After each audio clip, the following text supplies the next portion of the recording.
Welcome to Joy, Love, and Abundance, designed to lift up and explore the people, organizations, and experiences that create a more joyful, loving, and abundant world. Join hosts Rodney-Eric-Lopez, Patrice-Tanaka, and Cyrus-Webb as they share stories and insights that will inform and inspire you. Enjoy today's broadcast. Hello, everyone, and welcome back to Joy, Love, and Abundance, both for our radio audience and those tuning in via the podcast. I'm Cyrus-Webb. Excited to be back with my friends Patrice-Tanaka and Rodney-Eric-Lopez. As you guys may have noticed, if you're joining us for the radio audience, we weren't with you guys last week. It's because I couldn't see anybody or talk to anybody last week. I was a part of that crazy winter weather in Mississippi that really impacted a lot of the South. Rodney and Patrice, it's great to be back with you guys. I definitely missed our conversation last week. Yeah. Welcome so back. Much. Yeah, well, Leah, thank you. So much is happening in the world, right? So I thought we would kind of kick this off kind of talking about what is still a very big story. I know by the time our audience listens to this on the radio, it will be last week that President Biden visited Texas, but Mississippi, my home state, was impacted. We still, as I was sharing with you guys, have our capital city without water. So many people, unfortunately, lost their lives. We're hearing about people freezing to death. What has it been like for you, Patrice, to kind of hear about how this storm that you guys up north there, probably would have been a lot easier for you guys, but what was it like for you to see on television what was happening in the South? I know. It's been crazy. Of course, I called my friends in Houston and Dallas to make sure that they were okay, and they themselves were okay, but their loved ones, all the horrors that we heard on air. Anyway, one of the things that I learned from them was there's this great organization on the ground called Samaritan's Purse, and they actually have been making hundreds of thousands of meals to feed Texans every day and to organize volunteers to actually, help out with people who need help because of the winter storm. So there's some great organizations doing great work, bless all those people who were impacted by the storm and the power outages. Our hearts go out to you. Yeah. Rodney, what about for you? In your area, too, you guys are pretty used to, these winter storms. But what was it like for you to see how this was impacting the South? When you live in the Northeast, you are accustomed to snowstorms and frigid temperatures and 15 inches of snow in the wintertime. And, to see parts of the country have that kind of extreme weather that maybe folks just aren't accustomed to, that's bad enough, but then to see that the infrastructure that should hopefully still be supporting people under those circumstances, the power, the water, the utilities, be just compromised because of the weather, is just really sad and really unfortunate. And what I hope is that this is a call to action for those in the public sector, for those in leadership, regardless of political party, regardless of affiliation, right. Just that everyone really redouble their efforts to make sure that this kind of thing doesn't happen. Power grids are going to go out from time to time, but to have this kind of cascading, lengthened, elongated sort of experience where people are without power and heat and water and potable water is heartbreaking, as Patrice said. And so our hearts do go out. We're grateful for people who are stepping up and volunteering, but we do hope that the infrastructure of these states can really be shored up so that the next time this happens, folks are in a better position. Yeah, at the time we're having this conversation, guys, over 150,000 people in my state are still without water. And we're now a week out from that. And it's just talk about infrastructure. Though that's one of the things that's happening here, the conversations that are taking place. And I wanted us to widen this out because, as I shared with you guys, I'm an optimistic person. I was without power myself for, as I was sharing with you guys, 3.5 days where I didn't have lights, which means I couldn't use things that we normally take for granted, right? Like my landline and for my office work kind of shut down. But, I still found ways to find joy. I found other things that I could do offline and stayed productive because I don't know any other way. But I thought about this thing about our audience, about when something dramatic happens, because I think no one chooses to live in darkness, right? But how can we help our audience to remember, even through dark times, through difficulties, how they can keep their joy? And the thing that came to my mind was appreciation. I actually took some time to show appreciation, to leave messages for people who were checking on me, and being able to be grateful for the things that we have. That helped me not to focus on, oh my goodness, I don't have this, I can't do this, I can't drive because they were telling you not to get on the roads. And so what about you, Rodney? I mean, where do you normally find a place to not lose your joy? Maybe I should say all of your joy when going through challenges. It's a wonderful question, Cyrus, and I think it's one of the most important questions of life, because we are always going to find hardship in our lives. We're always going to meet it. It's going to be different for everyone, but we're always going to meet hardship in our lives. And there is a wonderful quote, a wonderful sentiment that I first read about maybe 5 or 6 years ago, and it has stayed with me ever since. It's one of the most profound statements I've ever heard. It's by a Benedictine monk by the name of David Steindl Rast, and he said that you can't be grateful for everything, but in every moment you can be grateful. And I think that for me, that is, it's not just profound, it's really meaningful. We're not going to be grateful for power outages or natural disasters like hurricanes and tornadoes or war or famine or poverty. You're not going to be grateful for those things. But in every moment, you can be grateful about something. And so maybe it's the breath in our lungs, maybe it's the meal that a neighbor put together for you. Maybe it's the clothes on your back. Maybe it's the phone call or the text message from someone who's checking in on you. You may be going through an awful circumstance that may even have nothing to do with anything about you, maybe external circumstances. But in that moment, can we find something for which to be grateful and create a space of love and joy? And so that's a teaching that for me just means so much, and it has helped me to go through the periods in my life, even in the last few years, that have been very difficult.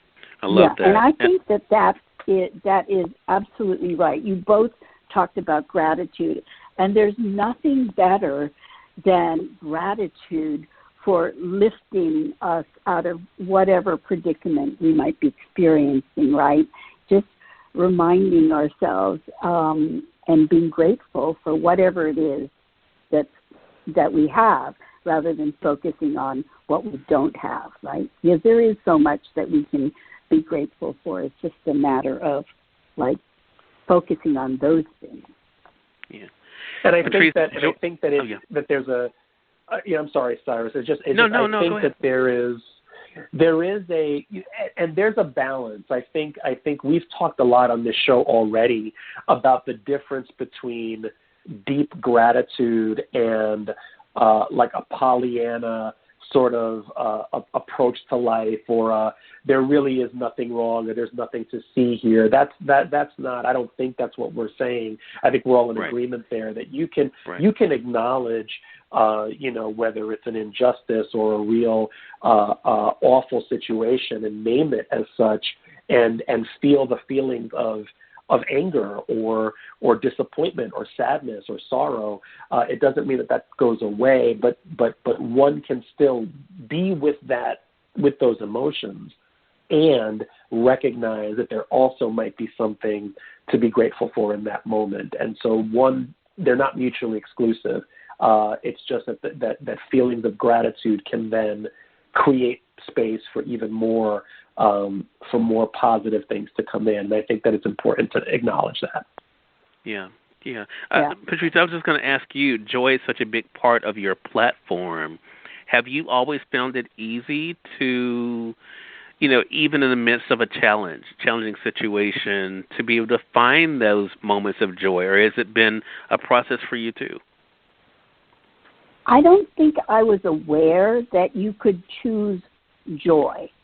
And I wasn't aware of this until I actually set it as my life purpose at a time in my life that was the opposite of joy. So I figured, okay, if I want more joy in my life, what can I do to create that? And so I decided, well, for one thing, let's choose joy. Let's keep choosing joy. And in that way, my life with joy. And it's actually worked. I've actually been living this life purpose for 19 years. So I'm a big believer in choosing joy. And gratitude is part of, kind of being mindful of all the joy that we do experience in life. I think joy and gratitude. In fact, I don't know that you can have joy if you don't have gratitude. The two, to me, are very linked. I love that. And I would love to know what our audience thinks. I want to say for those who are tuning in on the radio side, but also via our podcast, you're listening to Joy, Love, and Abundance. We're having a conversation about how even through the challenges at this point, you can be able to find your joy. And I'm talking to, of course, my friends here, patrice-tanaka and rodney-eric-lopez. We're, of course, addressing what I went through personally, and so many have gone through around the South, this winter storm that left so many people without power, without water, without homes, actually. Even we saw those situations, and unfortunately people lost their lives, even children freezing to death in their beds. I mean, just horrific things to think about that you wouldn't think would be happening. And so while there is, of course, some finger-pointing going on as to what happened and what should have been better, I think the thing is, and I love what we're talking about here, is how even in that time we can be able to find something for one to be grateful for while still acknowledging what we have gone through. I think that is so important. I also want to say this, guys, and I mentioned it earlier, but I want to say it again. I think through situations like this, we not only find out who we are, we find out about those around us too. Because I had people reaching out to me, asking me if I was okay, if I needed anything. Even you guys, when we were texting about the show, I mean, I experienced, maybe not everyone experienced that, but I can say I experienced that. And not just people locally, people outside asking if there's anything they could do to help. And again, my situation was so small compared to some people who just almost 4 days of, without power.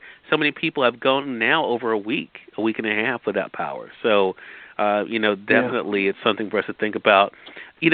As we're talking about these, I'm sorry, Rodney, you want to say something? No, I just wanted to acknowledge you for that and say just that what you said about what we learn about our neighbors, right? That even folks that we may not think are watching or talking to us on a daily basis, sometimes it's those unknowns where there's something on your doorstep, right? Or somebody's knocking on the door, bringing a hot plate of something, and this is somebody that you don't even necessarily have a real relationship with, but kindness, acts of kindness will often show up in very unexpected ways. So I'm just underscoring what you said there. Yeah. And speaking of that, each one of us actually is bringing to the table something that shows those acts of kindness. Patrice, you had an amazing story. Share that with our audience, what you found that really stuck out to you. Yeah, I love it when my friends share news like this with me. My friend Susan Spadali Williams and her dear friend Stacy Nicholas are members of the Ladies Philoptochos chapter of the Annunciation Greek Orthodox Church in Manhattan, and they are very active members. Yes, it's a church on the Upper West Side. Well, the church and the all of the 62 Philoptochos chapters of the 62 churches in the tri-state area of New York decided to do a diaper drive. So my friends Susan and Stacy decided that they were going to organize the diaper drive for their church, and a goal had been set to donate 10,000 diapers from among all of the 62 chapters. But these two ladies decided we could do that just from our own church. So they actually set up a wish list on Amazon and got everybody in the congregation to donate diapers to an organization that provided diapers to families in need who, when they ran out of money at the end of the month, they didn't have enough to pay for diapers.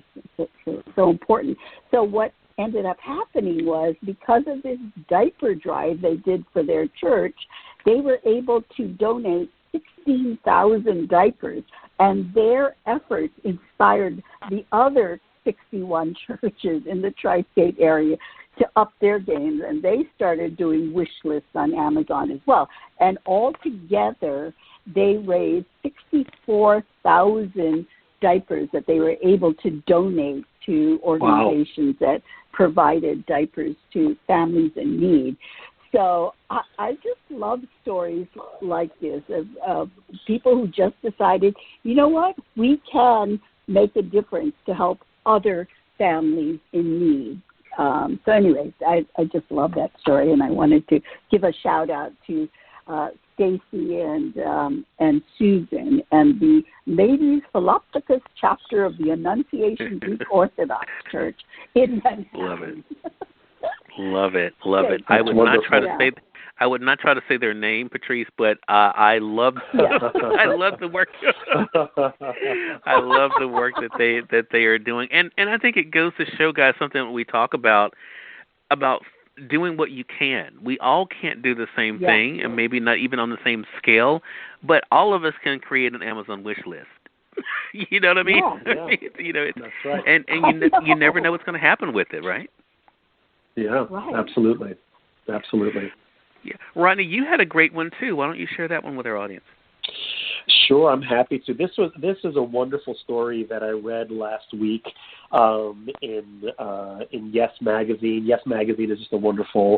It's one of my favorite publications in the world. They just focus on so many positive stories that are happening, and this made me think of Patrice in particular, because the story comes from her home stomping grounds of Hawaii, and this is a really just an important story for me, because it shows how people come together around issues that could, we're talking about, like we were just talking in our opening about Texas and the South, and how the larger communities that we live in can be impacted by things beyond our control.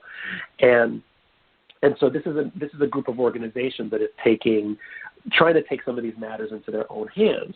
And what I did not know is that in 2012, there was some legislation introduced in Hawaii that showed that acknowledged, I should say, that Hawaii had become dangerously dependent on imported food. And at the time, 92% of Hawaii's food was being imported, which meant that if there had been a natural disaster, if there had been a catastrophe of some kind, that the Hawaiian Islands would only have enough resources to survive for 7 days. And when you put it in terms like that, it's like, oh my goodness, like what do we do about that? Because, the Hawaiian Islands are not easily accessible. And so there are a group of organizations that are really looking at food resiliency and community resiliency through locally grown food. And this article is about one of them called Kahua Paa Mua, and I'm going to apologize to any Hawaiians who are listening to this podcast. I'm trying my best, but it's Kahua Paa Mua, and it's an education-focused agriculture nonprofit on North Kohala, which is on the northern part of Hawaii Island, which I believe is called Big Island. And so And so what I love is that their organization is founded by this wonderful couple, David and Carol Fuertes, and what they wanted to do was create an organization that teaches young people the importance of locally growing food and distributing food and really caring for the community in a holistic way. And so they work with students ages 13 to 18 and teach them about animal husbandry, crop production, and how to grow and distribute food throughout the community. And so this was just a beautiful example of how this couple, they were retired from their day jobs, so to speak, and they didn't want to just rest on their laurels. And if you're going to rest anywhere and retire anywhere, Hawaii is the place to do it, I would imagine. Yeah. But they're not looking at this part of their life as a time to put their feet up. They're sewing back into their community and looking at a very serious issue, which is food resiliency. And I just loved that story. And the most important part of it to me was their values, were the principles on which this organization is founded.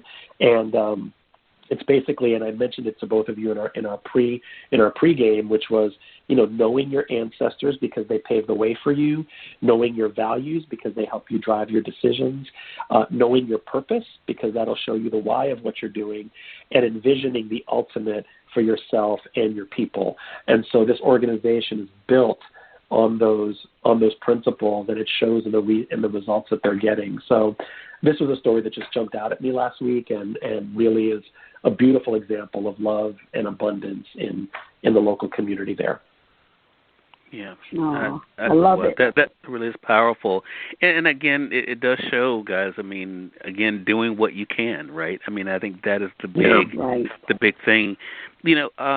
For me, the story that stood out to me is one that I connected with on a personal level. I mean, you guys know I was my grandmother's primary caregiver until she died in 2014. So any story about caregiving and the joys and challenges that can come along with it. But when I found out about this individual, her name is Karen Warner Schuler. She wrote a book called The Sudden Caregiver about her experience of becoming a sudden caregiver when her husband was diagnosed with stage 4 cancer. And she was an executive coach, president of her own company, and being thrust into this role, and how she was able to connect with other caregivers to not only form a support system, but also to allow them to know things based on her own experience, because unfortunately she lost her husband after a very short battle with cancer, but things that she learned about preparation, about taking that time for yourself. And I thought about when it comes to what we're doing here with Joy, Love, and Abundance, I thought this was such a powerful story because, we all want to be a support for someone else in a time of need. We were just talking about that a little bit earlier, but I think, too, knowing that someone could be there for us.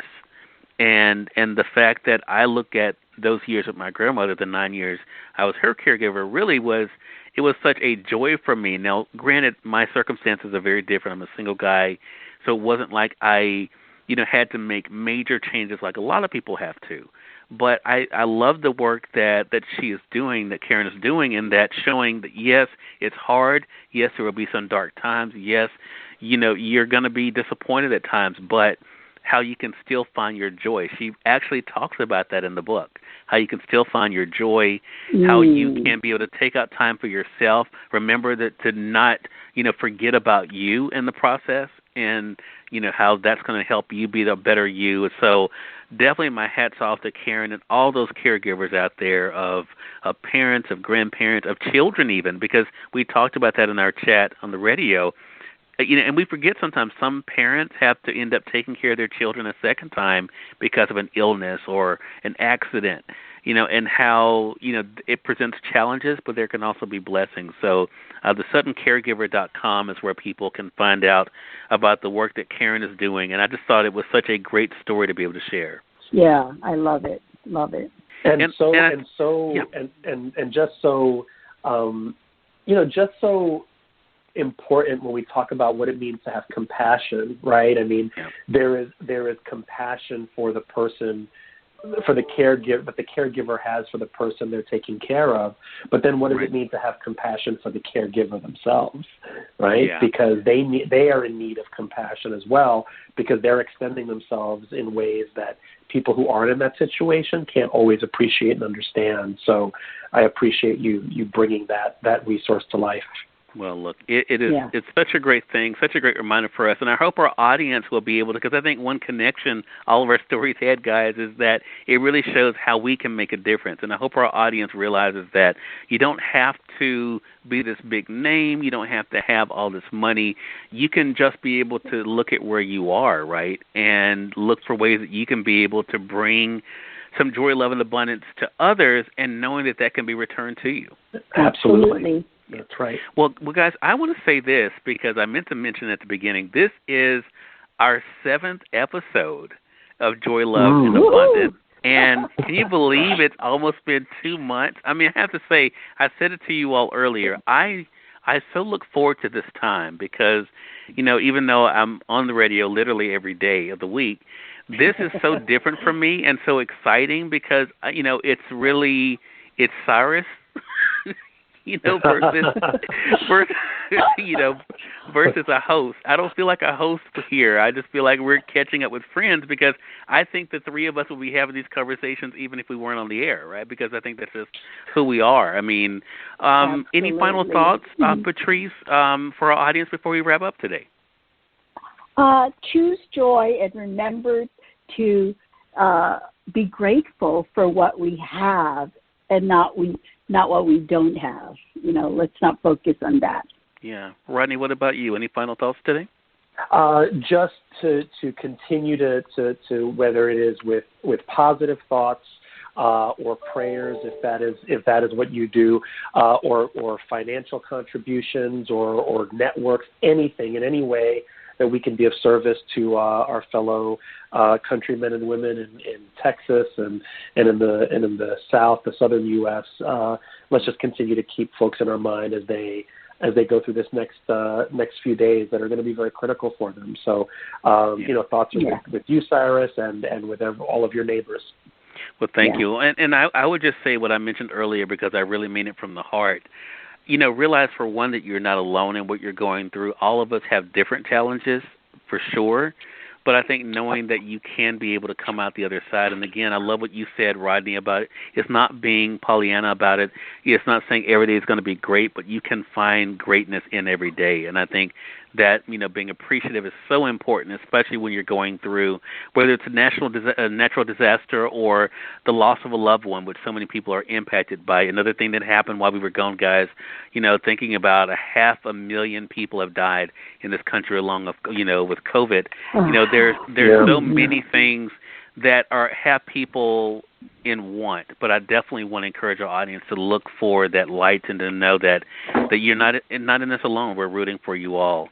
And we definitely thank you all for tuning in to this episode of Joy, Love, and Abundance. We hope that you've been able to find something here that will keep you motivated throughout the week. I'm Cyrus-Webb, joined by patrice-tanaka and Rodney-Eric-Lopez, saying, as always, we hope that you're able to go throughout your life finding joy, love, and abundance and being able to share that with others. And we will see you all back here next week. Take care.